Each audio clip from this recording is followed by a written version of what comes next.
Well, I'm a big fan of meal planning. I think meal planning is the key to success for saving money, saving time, and preventing less waste. I know that for me, I'll go to the grocery store without any meal plan and I'll buy all of this random stuff and I'll come home and it all looked good to me at the grocery store, but then I can't make anything. I bought peanut butter but no jelly. I bought, pasta but no pasta sauce. And so I have all of this random stuff. And so I have to go and shop intentionally for what's going to satiate me all week, because I'm not going to, on my own, without any thought, buy the right stuff to make a proper meal. The Vidal Speaks podcast. Episode 131, Toni Okamoto, How to Be Plant-Based on a Budget.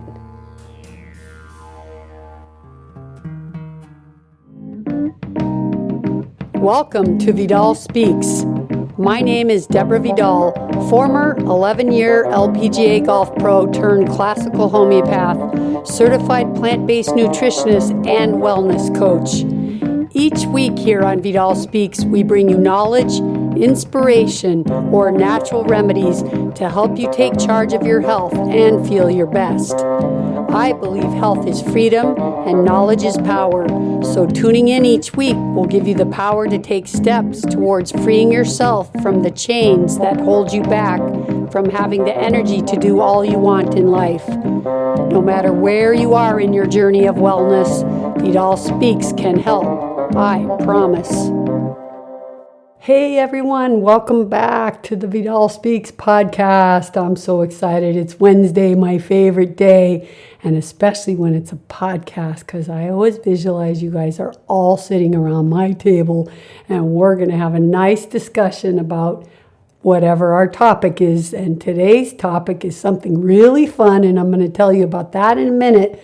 But before we do, I just want to make an announcement, because as you know, last week, I gave my email subscribers a very special offer on my course for 50% off. And my course is called To Supplement or Not to Supplement. Here lies the answer. And if you guys today, Wednesday, missed out on that, I want to let you know that I am going to put it up today for the same offer.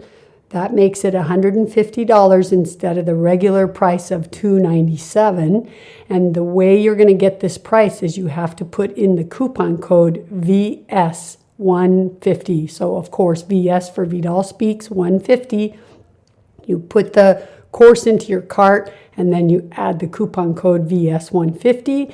And then you'll see it'll change the price to $150 instead of $297.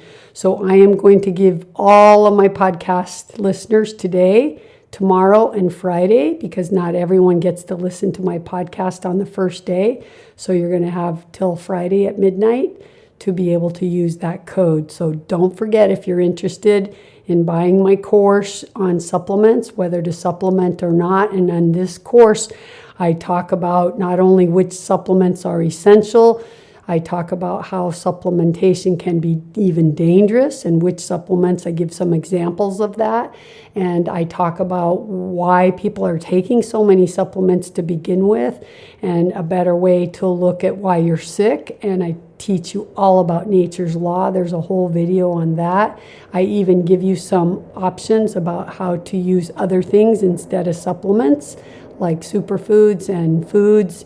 And there's so much I talk about really in this course. It's very a complete way of learning from step by step, from the beginning to the end. I think by the end of this course, you're going to feel very confident in talking to other people when they ask you if you should take this or they should take this. I think you'll be able to give them advice even, because it's a big subject out there, and it's a very confusing one, because you'll hear experts telling you complete opposite answers. So I'm not saying that I have all the answers, but I can tell you after 25 years of clinical experience and working a lot on patients with supplementation, so I feel like I can give you my experience based on clinical experience, which is more than what a lot of people out there are writing about. And honestly, you guys, I don't want you just to listen to me. In this course, I try to teach you how to make a decision that's right for you, because I want to teach you about nature's law and why we really get sick. And then you'll understand why supplementation is often the wrong method to choose, because you could be suppressing your symptoms, which is more dangerous than just letting it run its course. And the other thing I want to tell you, in this course, I talk a whole video on minerals, which to me, I don't even like to consider as supplementation, because they're such a life support, important nutrient that we need. So it covers everything from A to Z. And like I say in my email offering to my subscribers, I want to tell you that if you take the course and you still have questions, my satisfaction guarantee is that you can email me your questions and I'll answer them personally, or I'll do a video so that everyone else out there that may have the same question would understand this answer and get the answer also. All right, so with that said, if you are interested in buying my course, you have today, Wednesday, tomorrow, Thursday, and Friday, and then it goes back to the regular price of $297. And if you want to offer it to a gift for someone, then you just buy it and you use their information for email address and login.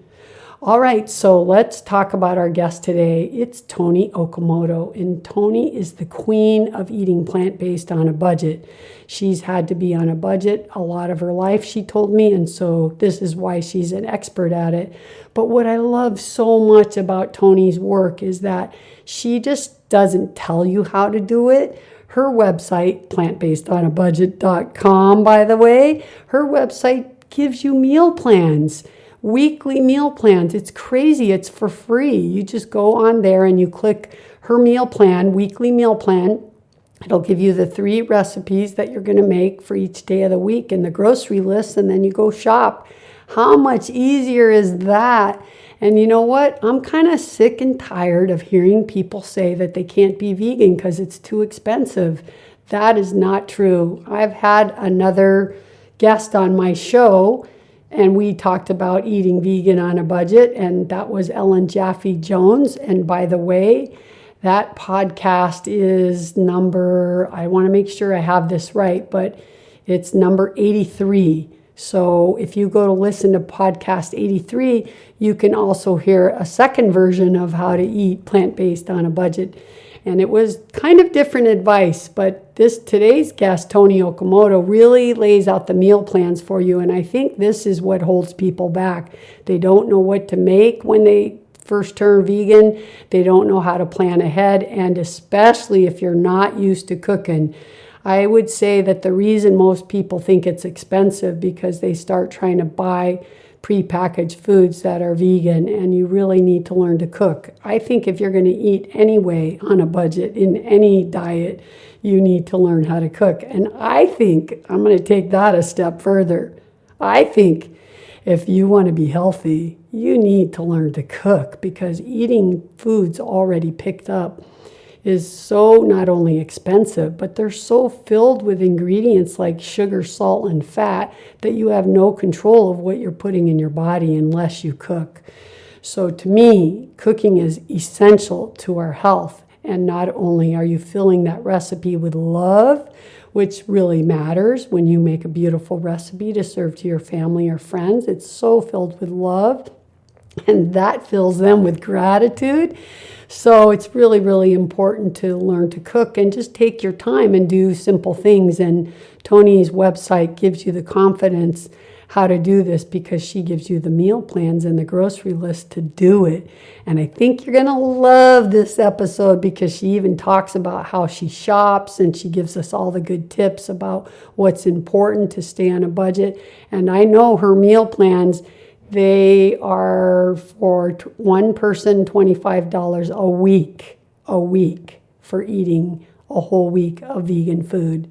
So you need to check it out.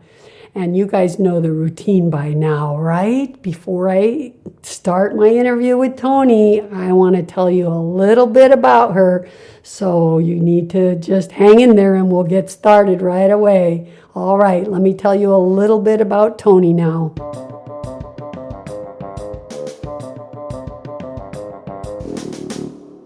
Toni Okamoto is the founder of Plant-Based on a Budget, and having grown up on a low-income household, she is fully aware of how food money can become a low priority on the list of expenses.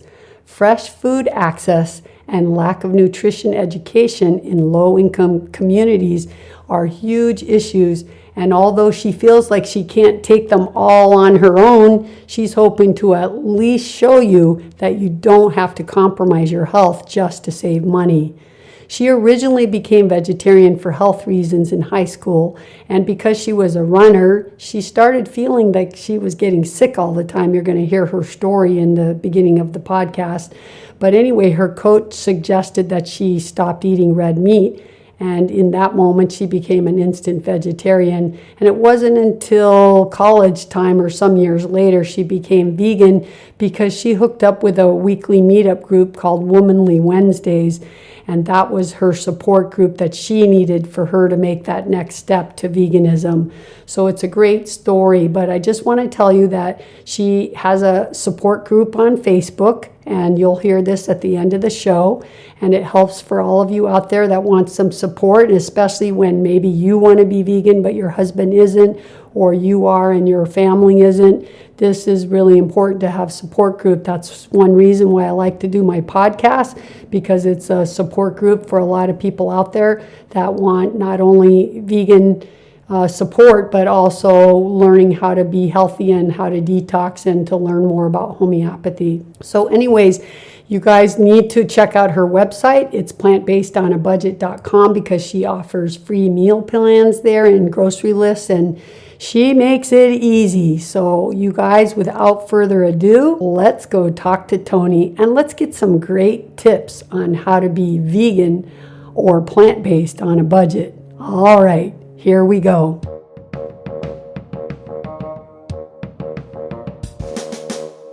Hey, Toni, welcome to the Vidal Speaks podcast. And I'm really excited to have you today because what a great subject to eat plant-based on a budget. And you are the queen of this. So welcome. Thanks for having me, Deborah. And I love your last name. I think I was telling you before because one of my good friends on the LPGA tour was Ayako Okamoto. So I spent a lot of time in Japan and I really loved it. So it's one of my best memories in all my years traveling there. So I was happy to see that I knew how to pronounce your last name. Oh, I appreciate it. I've had it said in every possible way. Yeah, and mine's easy, Vidal, but it's Vidal, Vital.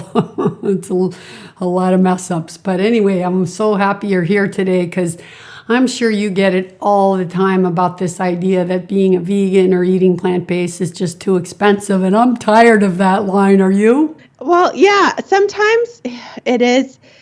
I hear stories and it does break my heart a little bit because some people are just so strapped financially, and I want to be a resource specifically for them. I want to help them understand that they're not sentenced to poor health because they don't have a lot of money, but it does take some education and some cooking skills. So it makes me happy when I can be helpful. Yeah, that's so cool that you're really targeting your work to people that are on a budget, because every year it's like the category grows. It's so sad. I live in LA and I see how many more homeless we have on the street now than we had 5 years ago and 10 years ago. Oh my God. And all around me, people are losing their jobs, or it just seems like right now the world's in a bit of a crisis, and food is such an important part of today's culture, because to me, I always look as food is my health insurance, food is my medicine. So what I pay for health insurance isn't doing anything. I don't even use it because I'm a homeopath and I don't use that kind of medicine. It's really there only if you had a catastrophic accident or something. But food is what's going to keep us healthy. And when people are poor or they're on a really tight budget, then they feel sometimes like they're condemned to eat, the crap food, which is so sad. So I'm really happy that you're doing the work you are and targeting your work for people on a budget. That's really nice. Thank you. Thank you very much. And it must be really rewarding because you're teaching them exactly how to do it. And that's what I love about your work. It's not you just talking about, no, you can't be a vegan or a plant-based person. You're really showing them like their grocery list and everything, how to do it. And we'll get into that. But maybe before we start that, let's talk a little bit about your story, because I'm always curious. I'm a homeopath. I like to know people's story, and I want to know how you even became a vegan and plant-based. And what's your story? How did you get interested of learning to be a vegan on a budget? Well, the budget part I'll explain later. That's a lifetime of needing to be on a budget. But the vegetarian to then vegan, so being an omnivore, then going to vegetarian, then being vegan, was all a process for me. Like many others, it was a journey, and I had my errors big time. Yeah. But I first learned about how food could be a source of healing your body, which I had never considered in my whole life. I had never thought about what I ate more than anything other than taste when I was in high school. And I was running track, and I felt sick all the time. And there was a Taco Bell across the street from my house that all the kids went to at lunch every day. So I'd go, and then I'd come and run track back at school after school, and didn't put the two together that I was feeling not so great at track practice because I was eating Taco Bell and overeating and eating all this red meat at Taco Bell for lunch. And so my coach suggested that I perhaps cut back a little bit, like maybe not eat so much Taco Bell and maybe stop eating red meat. And so I tried what he said, and that was the beginning of my plant-based journey. So that was when I was 16 years old. I'm 32 now. I took about 2 years to be fully vegetarian, and then about 2 more years to be vegan. Yeah, that's a good point to point out to people, because some people do it overnight, but it's often more successful when you take time to do it, because there is a learning curve. Yes, and I also think it's when you do it overnight, that works for some, and that's great. But for me, it was about setting myself up for success long term. I knew that I wanted to do it forever, and I had to be patient and graceful with myself along the way, because I messed up so much. I still mess up. I don't know, like the other day, I bought something that I surely thought was vegan. I didn't even think twice about it. And it wasn't. I got home and I was like, no. And so even after all this time of being vegan, I've been vegan now for over a decade, I still mess up, and I have to be patient and graceful and just keep going. I know it's easier for some people to be like, well, I tried it. I wasn't successful. I guess I'm going to go back to how I was eating before. But you don't have to do that. You can just say, oh, well, made a mistake, whether it was intentional or by accident. You can keep going forward and live a vegan or plant-based lifestyle. Yeah, I mean, it's as with anything in life. If you're that hard on yourself and you can't forgive yourself for a simple food mistake, that even if it was intentional, just get on with it and move on with it and let it go, because that's just a crazy reason to be upset. There's bigger things in life going on that we have to worry about, and not, oops, I made a mistake. So that's really good. And I know the patients that I've counseled over the years through my homeopathic practice, I had most of them came to me for homeopathy, but when you're seeing really sick people and then you learn what they're eating, you can't just not say anything. And so I would try to get people to change their diet, try to get them to try plant-based, try to get them to go off of dairy.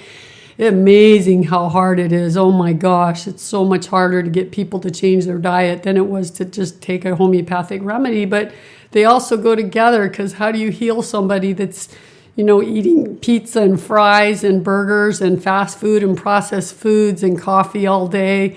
And yes, some of those people, I still got their symptoms better with homeopathy, but down the road, they're going to end up with cancer or something. It's not a cure, You're still eating a crappy diet. You're still going to get the outcome of those ramifications of that diet. So I found, too, that it was better just to teach people how to do it more step by step, like try to go plant-based 1 day a week and then move it up to 3. And because they need time to learn recipes, the people that I've seen that are trying really hard to do it overnight, they're lost. They get lost and they go, I have no idea what to make. There's nothing in my house I can eat. And then they start, being hungry, and because they're trying so hard to just follow, the rule of I'm vegan now, instead of like, I need to learn how to do this, that then they fail. And is that what you found? Yeah, everyone has their own struggles. I know people like one of my best friends, she became vegan overnight and that worked for her. But if that doesn't work for you, just don't beat yourself up. It's okay. Yeah, I get it. I know I'm a kind of a person that's all or nothing, so I can relate to that a person. But like you said, I was 11 when I decided, I hated eating animals since the time I can remember even knowing what an animal was. I used to cry, but for me, you think you're vegetarian, but then you don't realize that back in the day, we didn't read labels like you do today. And I'm sure there was lots of things I ate where there was either cheese or milk or an egg, and had no idea. But like you said, you do the best you can, and traveling, playing golf, you're eating out a lot. You don't know what people are putting in. I would always tell them I'm vegetarian or vegan. But then when I became vegan, we all do our things. There were still times I had to eat cheese because it was the only thing on the menu that I could get, so we just do the best we can. But, I was a person that was drawn to eating vegetables all my life. So it was easier for me than some people who maybe really miss the flavors of meat, and it might take more time eating those transition foods to get there. And thankfully we have those foods. Yes, I so agree. And I'm so glad that you take a pragmatic approach, because like you, I did not know what vegetarian really was. I didn't have vegetarian support system. It was at a time when vegetarianism was not as popular as it is today, and there weren't so many wonderful transitional or alternatives, whatever you want to call them, foods.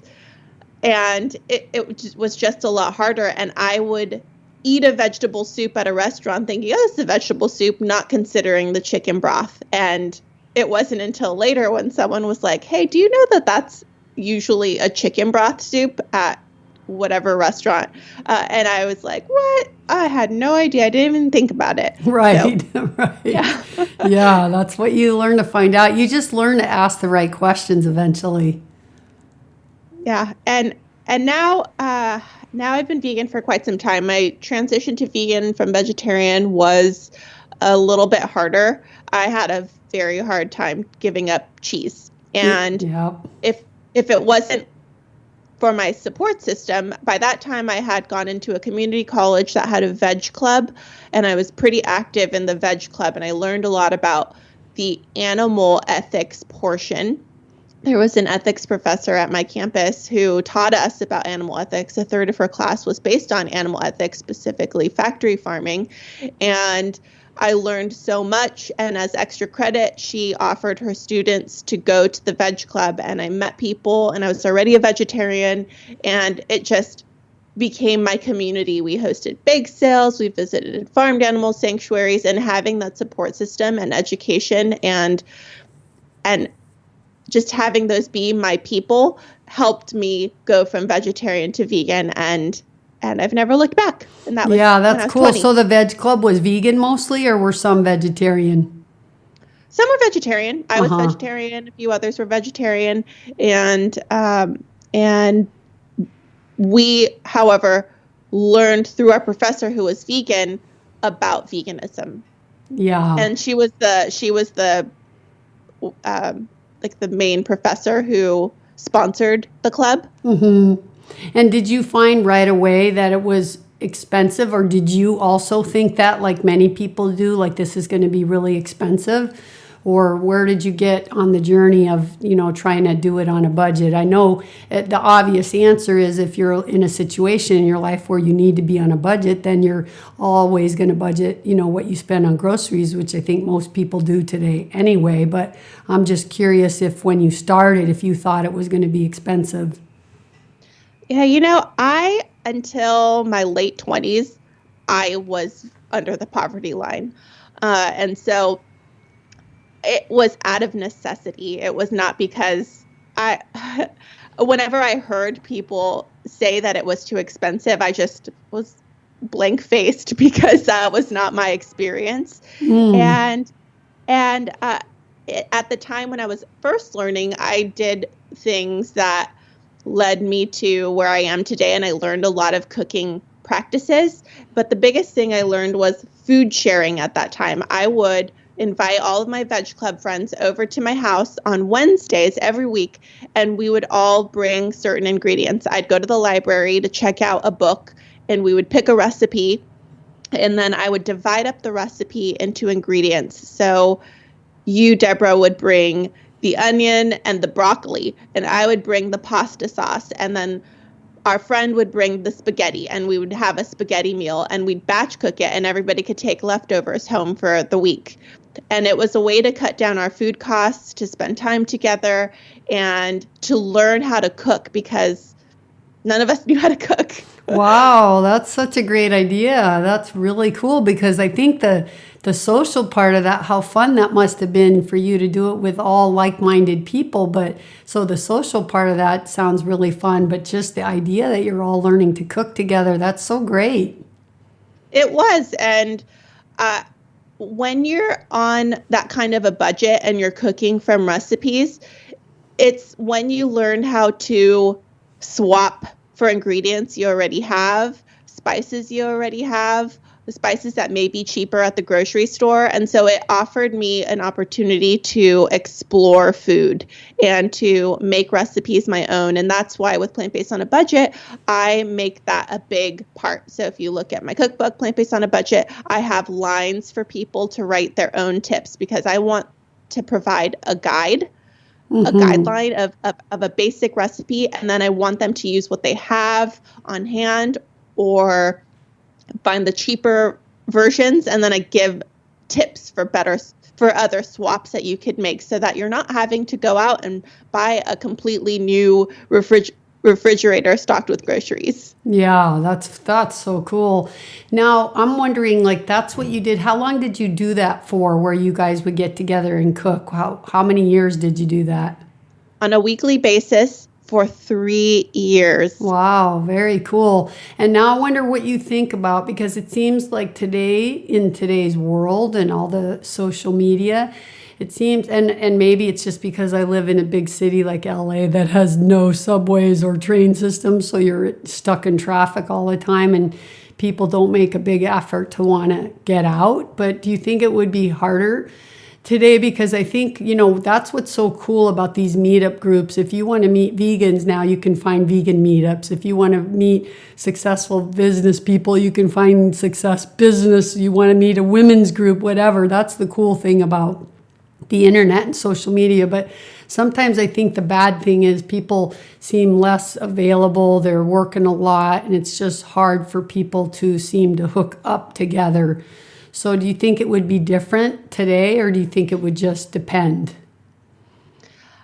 I think that the internet is really great. There are a lot of people who are full-time single parents and work 2 jobs, and the internet gives them an opportunity to still find a community. I know that I have the Plant-Based on a Budget support group on Facebook, and I see people from all over the world connecting. They don't have support in their personal lives, so they find this virtual community, ask their questions, share their frustrations about how their family isn't supportive, or their coworker made a joke, or their work catered a totally non-vegan meal today. And so they just express their frustrations and support each other and still find that community. So I do think that it's really wonderful to have the internet as a resource, because that was not in existence when I was becoming vegetarian. And I I wish I had. I wish I had accounts to follow and people who would email me back answers to questions that I had. But I do think if you can have an accountability buddy or a friend who's trying a 30-day vegan challenge with you, to just get them exposed to it, that they would be more accommodating, and that would be the ideal situation. Yeah, so like using the group, because the nice thing about Facebook groups is that you have daily and kind of hourly support. If something happens, you write it down, and people all over the world, can be in the same group. And so you have like constant support. But the nice thing about the accountability buddy is you can hook up together, you can cook together, you can talk on the phone and see how it's going. It's more personal in some ways, and you get to do it kind of side by side, which always helps motivate. I think most people are motivated when they do it with somebody than alone. Yes. It's a lot easier to have a friend who you know and who is also doing this with you. Yeah, and I know your book. I mean, I don't have it, but I know your work, and I was... Well, we'll fix that. Okay, that would be cool because, it's good, on my podcast and when I do videos, and it's good to know tips. So I was thinking that, and I was so happy when you replied to my email that you would love to be on my show, because I was thinking I really need to do this because I hear this line so many times, and sometimes what I make, we've been on, my partner Lloyd and I, we've been, our diet has changed so much over the years for different things, because Lloyd has this undiagnosed, it's a kind of unknown pain syndrome. So we've elevated our diet, and we've done all kinds of, my specialty is more detox. And so I work on detoxing through diet and through homeopathy, using homeopathic remedies. And so Lloyd, trying to help him with this pain syndrome, we've just got, I should say, this year we did, the last 18 months, we did all fruit. So that was probably one of the hardest things we've done. We didn't just finish it, but the beginning of this year, we ended an 18-month period where we ate only fruit. And it was fantastic. It was difficult. And yes, it was expensive because fruit's not cheap, especially when that's all you're eating. But sometimes you just have to be willing to do, like you look where the sales are.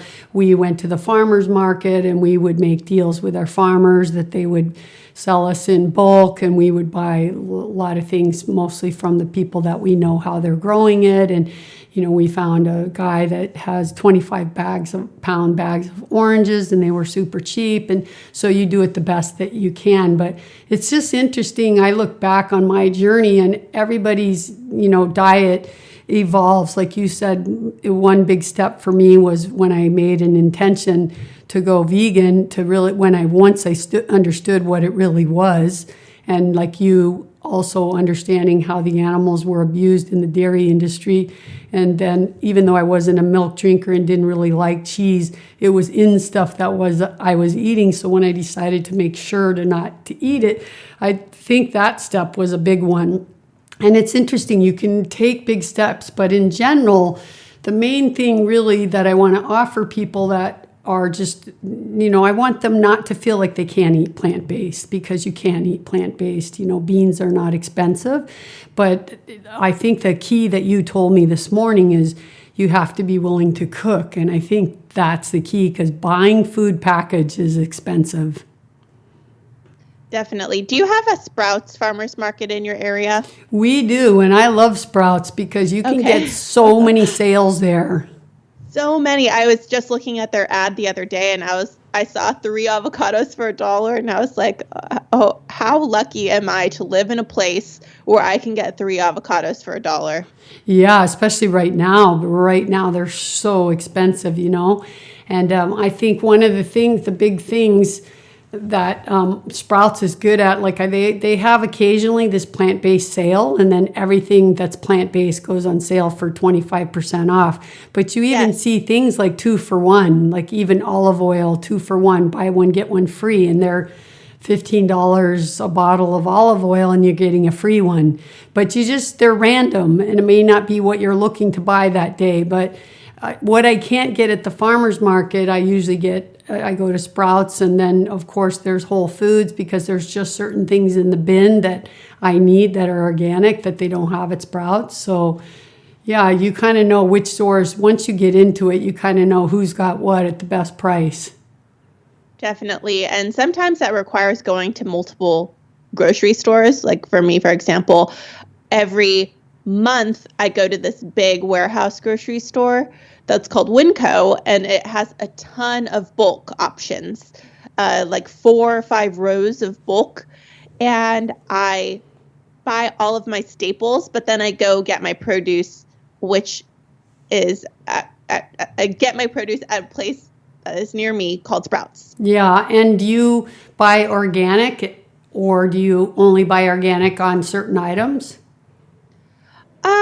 I buy both conventional and organic, depending on what's cheaper. Right. And sometimes the organic is cheaper. Yeah, I know. If it's on sale, especially at Sprouts. Yeah, that's somewhere I always tell people, well, go to Sprouts and check it out. Not everything is cheap, but just look for what's on sale. So that's cool.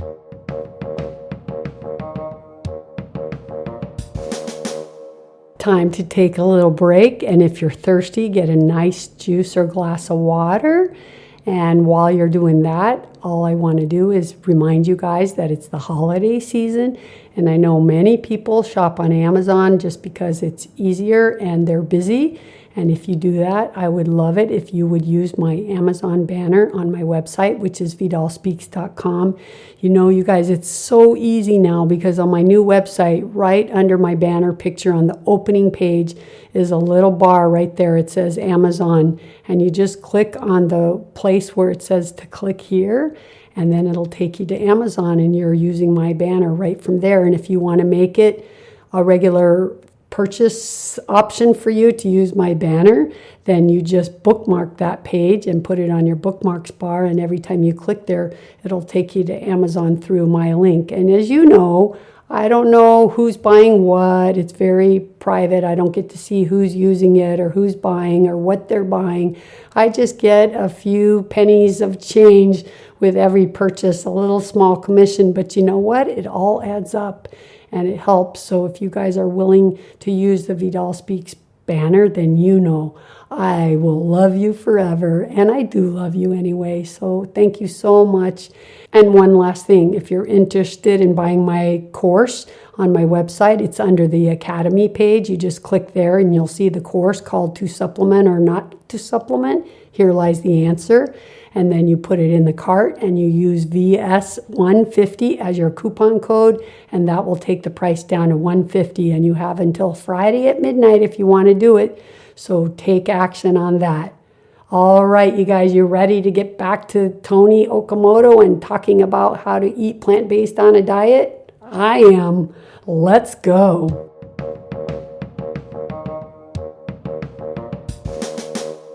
What do you think are some of the really important keys about being able to eat plant-based on the budget? Well, I'm a big fan of meal planning. I think meal planning is the key to success for saving money, saving time, and preventing less waste. I know that for me, I'll go to the grocery store without any meal plan, and I'll buy all of this random stuff, and I'll come home and it all looked good to me at the grocery store, but then I can't make anything. I bought peanut butter but no jelly. I bought, pasta but no pasta sauce. Yeah. And so I have all of this random stuff, and so I have to go and shop intentionally for what's going to satiate me all week, because I'm not going to on my own without any thought buy the right stuff to make a proper meal. So that's the first thing. Once you decide to meal plan, look in your pantry, see what you already have, and start from there so that you're not going out and wasting a bunch of money buying all new stuff. You can use what you have already, and that is going to save tons of money already. Okay, that's cool. Before you go into the second one, I want to ask you, when you meal plan, do you sit down with cookbooks, or do you are you doing this for the whole week and shopping once? I used to have cookbooks, and I still check. Right now I have 10 cookbooks out from the library. I love knowing what other people are doing in the cookbook space. It's I really do love cookbooks. I learned how to cook from cookbooks, and they are such a great guide and introduce you to new flavors that you don't come up with on your own. I know, for example, a lot of the people who follow my recipes, they know I love cilantro. They know I love cumin, and they're like, oh, I'm so tired of cumin. So I try to make sure that I'm also incorporating other spices that are affordable spices that you can get at places like Dollar Tree or Walmart or places that are not going to break the budget, and make sure that the people who are following my recipes are also not burned out on the spices that I like. So I follow other cookbooks to make sure that my palate is always refreshed. And I think that is a good thing, because we find our few staples and then we make them all the time and don't explore. Yeah, that's true. They say a lot of people end up eating like the same 8 foods mostly for every meal. So I think that's true. Now, do you plan your meals for the whole week? I do. I also, when I go to my monthly shopping trip, I try to keep in mind what I would like to make. So I'll go buy quinoa. We always eat quinoa, and that always ends up in our meal plan because it takes so little time in the pressure cooker. I have an Instant Pot, and quinoa is 4 minutes. I know. Isn't that the best machine? I love it. Absolutely. I love it. It has been just totally revolutionary in my kitchen. And it always ends up, because it's 4 minutes, so quinoa always ends up in my meal plan because it's nutritional, it's a complete protein, it's fast to make and delicious, and it's versatile. So I keep that in mind when I'm doing my big monthly staples grocery shopping. And then with that, I try to tailor it weekly by the produce that I'm getting from Sprouts. I see. And then when you're doing that, are you actually planning out, like on Monday, I'm going to have veggie soup, and on Tuesday, I'm going to have a tostada, and do you really have it planned out like that? Like each meal, you set up a plan for the week, and then you sit down and write all the groceries? I don't, but I recommend it. At this point in my life, I'm extremely familiar with food prices and the ingredients, and I cook nearly every meal. I think we eat out once every few weeks. So I do cook all of our food. But if you don't have that habit, I've been doing this full time for years. And so I'm more familiar. So if you are not as familiar with food and food prices and knowing your kitchen really well, I highly recommend writing everything down, creating a grocery list, breaking it up by place in the store. So produce, bulk, canned foods, frozen, whatever way you like to shop, breaking it down so that you're not walking back and forth across the grocery store 1,000 times like I do. If I don't bring a list, I'll go to the bread section, then I'll go to the frozen section, then I'll forget that I needed tortillas in the bread section. It's such a waste of time. So be organized, know what you're getting, shop with intention, and write it all down. Plan every meal on your day off. Yeah. So, and how long do you think someone who's new at it, how long would that take? It depends on if you do everything in one day. Like if you write down your list and take stock of your kitchen on the same day that you grocery shop, it could take a couple hours. Mm-hmm.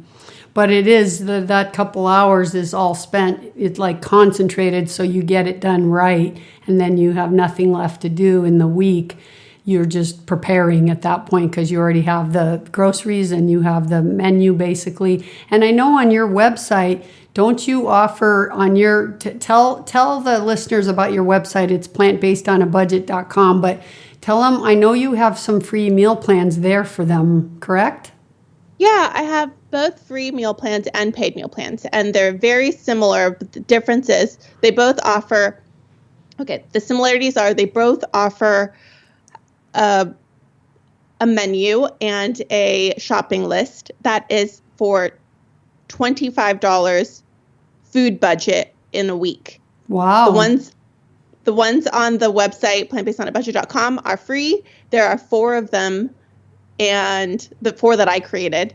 And then there's someone created for a couple, and then someone else created for a family of 4.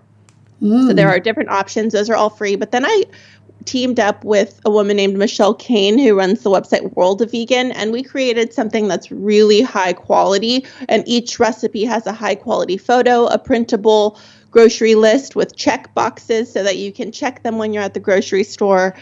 And it uses 100% of the food that you're buying so that you're not contributing to food waste. Wow, that's good. That's on plantbasedmealplan.com, but you can find it on plantbasedonabudget.com if you're there. Mm-hmm. And that's the paid plan. Yes, and those are $5 for a meal plan. And so total, you're spending $30 because you're $25 for the food that you're buying and then $5 for the meal plan itself that you can use forever. But it's still a lot cheaper than what I hear a lot of people shopping for themselves. Yeah, cool. Wow, that's really good. And you've done all the hard work, because that's the part I think people feel overwhelmed with, sitting down and figuring out what they're going to make. Today's Monday. I don't know what I'm going to eat on Thursday. I need to go to the store right now. But you've kind of done all that. They get their grocery list, they get their recipes, and they're ready to go. So I think that's an easy way to get somebody started into going plant-based, because that's a step that I think many people get hooked up on and lost on, because if you're not used to cooking, and even if you are, if what you cooked had a lot of more meat dishes, I think vegan's much harder than vegetarian, because vegetarian, you just leave out the meat, but they use butter and cheese and dairy, and it's so easy. But I think vegan, this is really a learning process to learn to cook vegan recipes. So if you give that to everybody for free and they know the grocery list already, that's like a no-fail method, in my opinion. Yeah, it has been helpful to a lot of people. It was so helpful that it was included in the documentary called What the Health My Meal Plans Were. So, cool, my favorite movie. A lot of people who watched that movie have come to Plant-Based on a Budget looking to be helped. And it's so rewarding and emotional for me to talk to people who 2 years ago watched What the Health and have stuck with it and still use Plant-Based on a Budget resources and have allowed me to be on their journey with them and shared their stories with me along the way. Wow, that's cool. And I know you have another book that's about cooking meals in a slow cooker. I guess your next book needs to be the Instapot, right? I know. I use it all the time. Actually, I'm done writing my 3rd book. It's done. Wow. It comes out. Congratulations. What's that one on? That one is a totally different book. It's a vegan cookbook. So my audience at Plant-Based on a Budget is mostly omnivores who are trying to incorporate more plant-based dishes into their diet slowly over time. Mm-hmm. And this book is for people who are mostly at the mixed table. Say you become plant-based, but your partner's not and your children aren't, and everyone's giving you a hard time. These are meals that are comfort food, that are familiar to your family, and that you don't even have to tell them is vegan. If you're the one who's cooking, you can just cook the food, have them eat it, and it's so delicious that they don't think twice about it. I know that with Plant-Based on a Budget, for example, I use a lot of whole food plant-based ingredients. And so I know my own experience, I didn't know what quinoa was. I'd never had kale, I'd never had butternut squash. And those, when you introduce them to people who have never had them, they're like, what is this? Yeah. I don't want to try it. And so I understand those struggles because I too struggled with them myself. And the new cookbook is more of if you're hosting a party, if you're going to someone else's party. It's called the Friendly Vegan Cookbook, and it's about being a friendly vegan who shares food as a form of introduction and who gets people interested through yummy, delicious food. That's cool. Yeah, because that is in the beginning, that's what people are looking for. If they were a person that's eating a lot of mac and cheese and now they're really having a hard time giving up cheese, and if you can give them a vegan recipe of mac and cheese, and there's so many great vegan mac and cheeses, then that's a comfort food. Why would you even have to say it's vegan? You wouldn't. You just take it to your party and they eat it and they go, wow, this is delicious, and it's mac and cheese, Yes, and it's so cool because I've been working on plant-based on a budget for going on 8 years, and it really limits my budget. I can't spend a lot of money on food when I'm teaching people how to eat. But with this cookbook, budget was not the focus. So I got to, for the first time, cook with cashews and nutritional yeast and make a healthier plant-based mac and cheese that I had never gotten to make before on plant-based on a budget, because cashews and nutritional yeast are more expensive. So I tried not to include them in my book. Right. And so it was really fun playing with these ingredients, because they do make a delicious cream sauce. Yeah, and that I think that's important to get people to to leave the animals alone and to eat more plant-based meals. I think that's a really big important transitional step, is to make them realize they can have all of their favorite foods. Maybe not on a budget, like you said, because cashews, you can do so many things with cashews, but they're not cheap. But you can do so many things with them that are, you can pretty much, I say today, anything you love that wasn't plant-based before, you can make it vegan. With the level of cooking and cookbooks out there today, you'll find somebody doing it. Look at, even now we have, what's the stuff called, the stuff that you make out of the bean juice. They're making meringues. Aquafaba? Yeah, the aquafaba. Look at, who would have ever dreamed that we could make meringues vegan. Yeah, and what's really cool is that I told you I have 10 cookbooks out right now. Not all of them are vegan.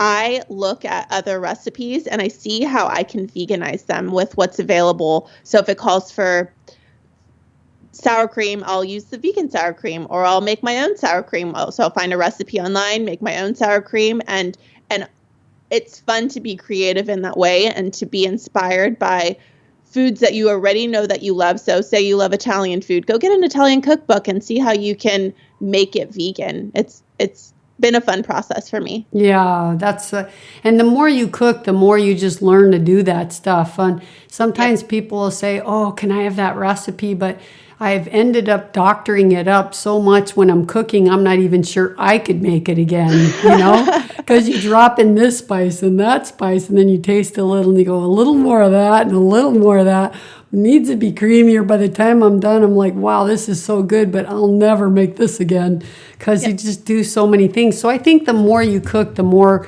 confidence you get to do stuff like that. That is definitely true. I also am that way with soups. I make a lot of soups and I wish I could recreate them, but like you, I'm just throwing in everything. Yeah, sometimes you just can't do it. And I just think, wow, this is the best. I love soups because my diet's pretty simple and clean, and we do mostly fruit and salads. And then like wintertime, love a big bowl of hearty soup. It's just, there's so many great soups, blended soups and chunky soups and stews and things like that. And it's a great way to eat your vegetables and just, I think it's, especially with people with digestive issues, soups are easy because you can blend them. And I don't know, there's nothing like a good bowl of soup on a cold day, right? Definitely. I am even known to eat a warm bowl of soup in the 110 degree weather here in Sacramento. I can understand I do love that. Soup. Yeah, I can understand that because I love soup enough to do it too, like that. And it's a great way to use what you have already. So if your produce is going a little wilty, if it's about to expire, throw everything in a soup and it'll surely be good. Yeah, that's and it's a good way to learn to cook because you taste it and then they may say, I have no clue, but you taste it and you say, oh, let's try a little of this. And they may not be able to recreate it, but hey, you made something from nothing, and that's a good first step for confidence.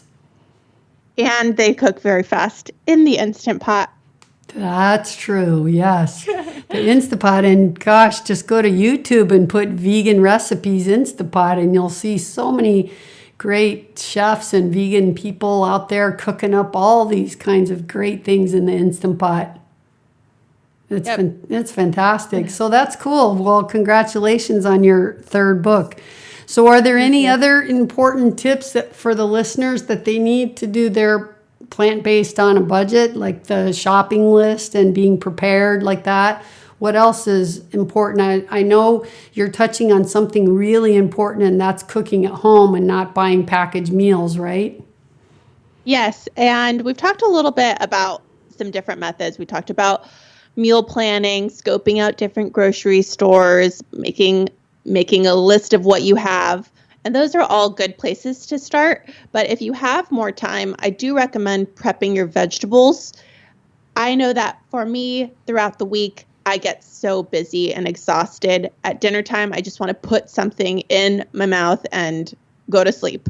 And I know that for many who are picking up children from school or have meetings after work, that's the last thing that they want to do too. And so they end up at fast food. If you have your meal already prepped completely, so you did all of your cooking on your day off, or you've done most of it, like you've cut all of the vegetables and now all you have to do is boil your pasta, throw in your veggies that you've already steamed, and then you have a meal waiting for you when you get home. You can even cook your pasta in advance and just assemble everything. So get as much done as you can. That I found that really makes it easier to stick with it so that you're not making impulsive decisions to go out to eat fast food or at a restaurant, and saves you a lot of money. Also, carrying snacks. I get very extremely hangry. I have to carry snacks everywhere, or else I will go get a Chipotle burrito. I know for sure I will end up at Chipotle if I don't carry snacks with me. And so it's a small investment up front to buy my food and bring it with me. I'll bring a Cliff Bar or peanuts, something small. I'll carry fruit with me when I leave the house, just so that I don't end up in a situation where I'm spending more money. I clip coupons, and that is done so easily now through the apps stores create. So I shop again at Sprouts, and they have an app that allows you to do digital coupons. And I feel that it takes away the embarrassment. Some people find that it's a little bit embarrassing to come with your clipped coupons, your paper coupons. I remember when I was little, my mom would have an accordion folder organized with all these different stores and all these different coupons by expiration date, and she would hold up the line looking for her coupons. And now you don't have to do that, because you can just pull out your phone and scan your barcode, and it'll pull up the savings for you. Wow, that's a good tip, because everyone usually has a phone, and apps are so easily to download for free, a lot of these, and you just show it at the counter. And like you said, I think a lot of people were hesitant because there's a kind of embarrassment factor, but now they make it so easy. Why not?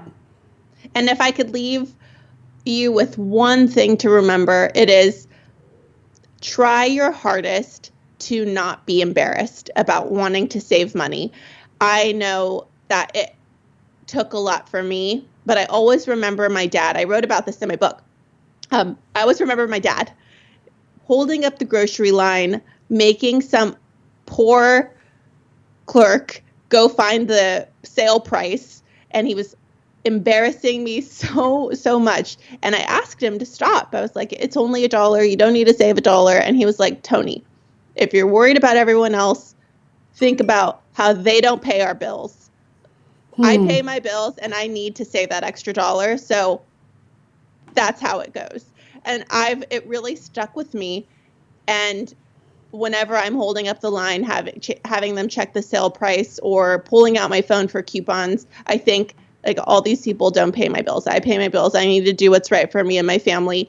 And it helps me feel better about it. So if you can rid yourself of any shame you feel or embarrassment and be okay with all of these tips you're putting into place, it will over time save you a lot of money.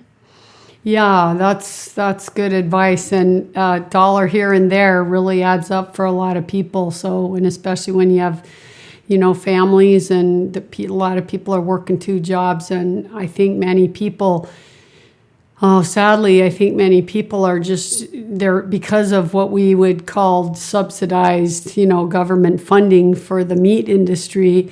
A lot of people feel like it's cheaper for them to go get a family bucket of Kentucky Fried Chicken, let's say, because they can make it so cheap now. And then they feel like, well, that would cost me less than doing a head of broccoli or asparagus, which is so sad, but that's the way they have it rigged on purpose. So that's why you have to learn to cook and shop. Yeah, definitely. Otherwise, gosh, I was looking at I don't know, it was somewhere. I was visiting my dad and the TV was on. It was like 2 foot-long hot dogs for $5 with chili on the top. And I'm thinking, oh my God, 2 foot-long hot dogs. But, 4 people, that's still $20. And you're doing a whole week per person of $25. So they still are thinking that's cheap, but it's still expensive in comparison to what they could do if they cook.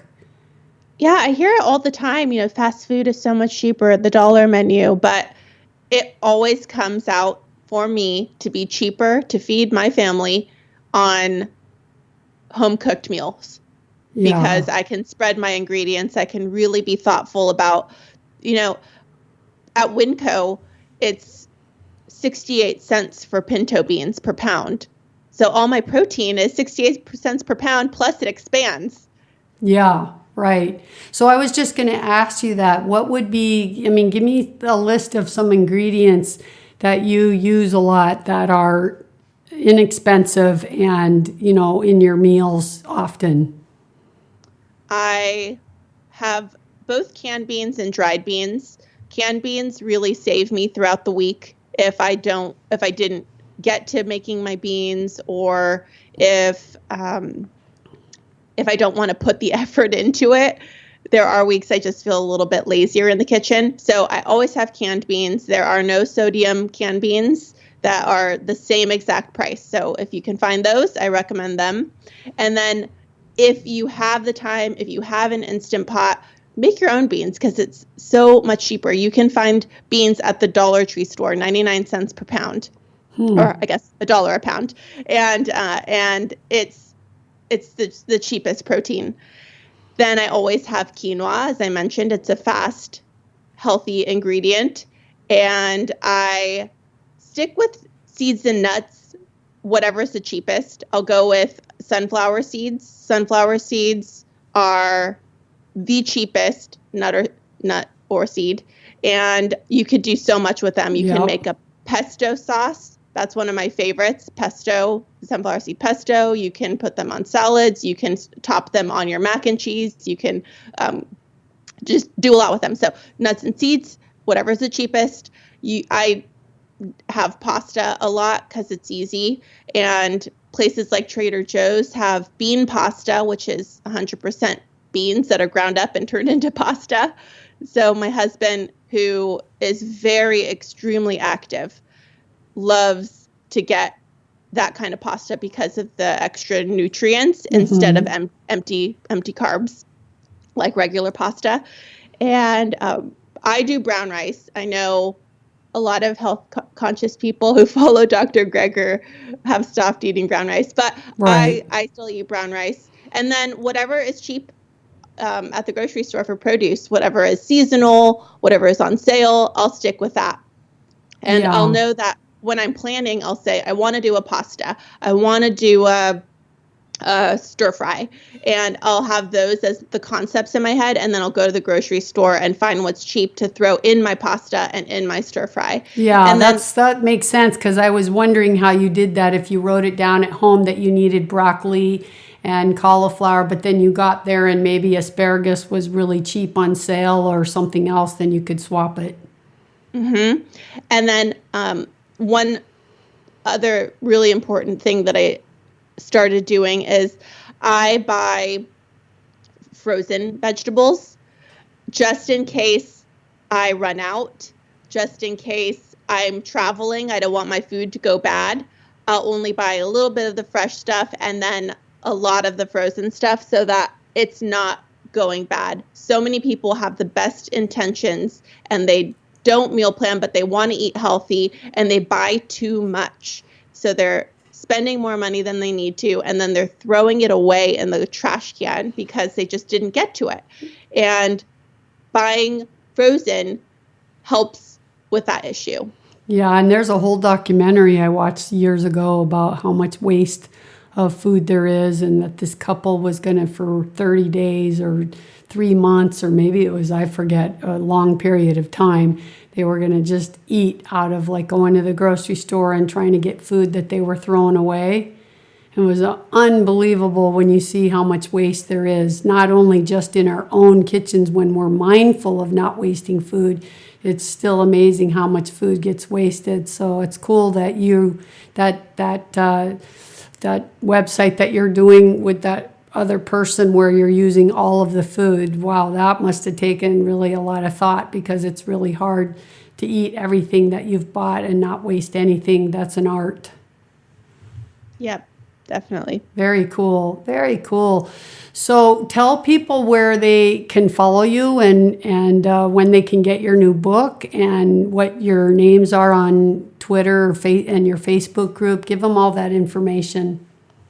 You can find me at plantbasedonabudget.com, on Instagram at plantbasedonabudget. That's where I'm most active. I read all my messages and comments. So if you want to reach out to me, you can reach out to me there. My book that I'm promoting right now is Plant Based on a Budget. And my new book, which is called The Friendly Vegan Cookbook, comes out in October 2020. Wow, great. And the Facebook support group, how do they join that? Plant Based on a Budget support group. And then Facebook. They just go there and say join, right? Yep. Fantastic. Yep. That's cool. Thank you, Toni. I think this is very helpful, and I think people will find it very resourceful, because anything that we can do in the world to get the people eating more plants and less animals, I feel like we're doing our job, and as we know today, it is possible to be a very unhealthy vegan. So I love that your work is really helping people using whole foods and good foods and still putting together good meals, because just to be vegan isn't enough to be healthy anymore. It has to be really like a certain mindset of eating healthy foods and mostly whole foods. So it's cool you're kind of combining the two, how to do it really healthy but on a budget. So thanks for your work, and thanks for being here today. Thank you for having me. It's a real honor.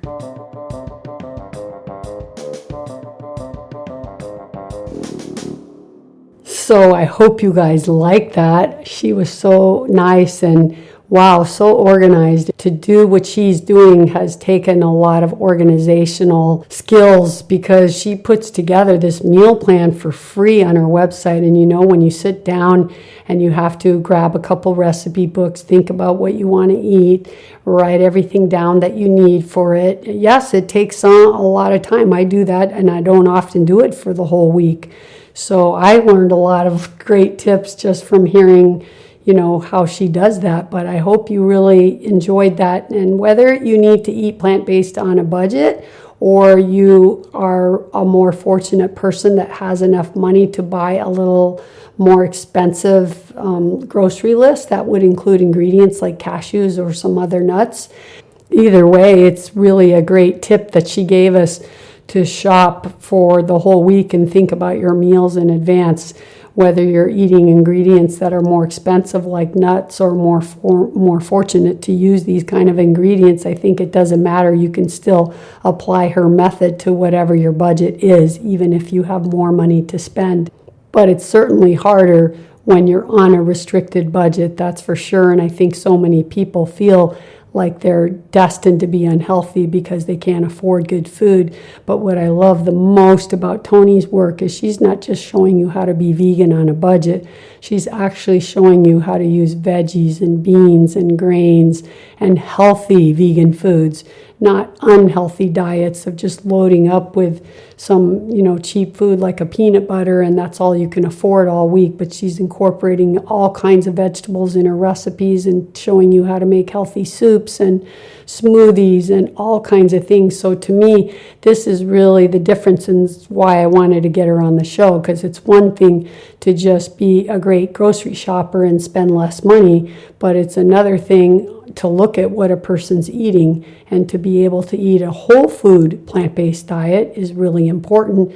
And this is what she shows you how to do, how to eat healthy plant-based diet on a budget. And that's the key. A healthy plant-based diet to me is the key there, because so many people can say they're vegan, but they're eating junk food.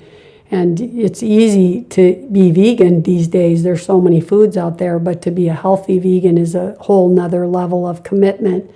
So I hope you guys really enjoyed this, whether you're a person that's on a budget or not. I hope you could feel it's useful just to learn how to organize your meals, and if nothing else, to learn the importance of cooking your own foods, because unless you cook your own foods, you don't have any control what's going in your recipe. When you eat out, there's going to be a lot more salt, sugar, and fat for sure, and oil, which is in the fat category, right? But you don't have control. It may be delicious and it may be good, but it's not a way to live eating out, that's for sure, because I would say 100%, you're going to be eating way too much fat, way too much salt, and way too much sugar, all of them. So you need to learn how to cook, and I think if you really want to sustain your health, there's no other way than to cook your own food. And if you want to stay on a budget and be able to stay plant-based successfully for the long term, then you definitely have to learn to cook. And it's fun, you guys, whether you're a man or a woman, a girl or a boy, a young person or an old person, it doesn't matter. Cooking is fun. And once you do it and you share it with your friends, and just don't be in a rush, just try to make simple things and get an Instapot, because those things are amazing. They cook things so fast. It's like a pressure cooker that's combined with a sauteer and a rice cooker and a steamer. It's amazing. I'll have to do some videos on my Instapot and show you some soups and things that I make in there. All right, well, on that note, let's call it a day, and I really hope you guys enjoyed it. You for sure know what time it is, right? Yep, it's time to say goodbye. So I hope you enjoyed this episode, my podcast family. I look forward to the next one with you guys all sitting around my table. But until then, eat some great, delicious plant-based meals on a budget. All right, you guys, Vidal has spoken. Remember, you heal with a plant-powered diet, homeopathy, and detoxing. Of course, peace, be healthy, be free, live life.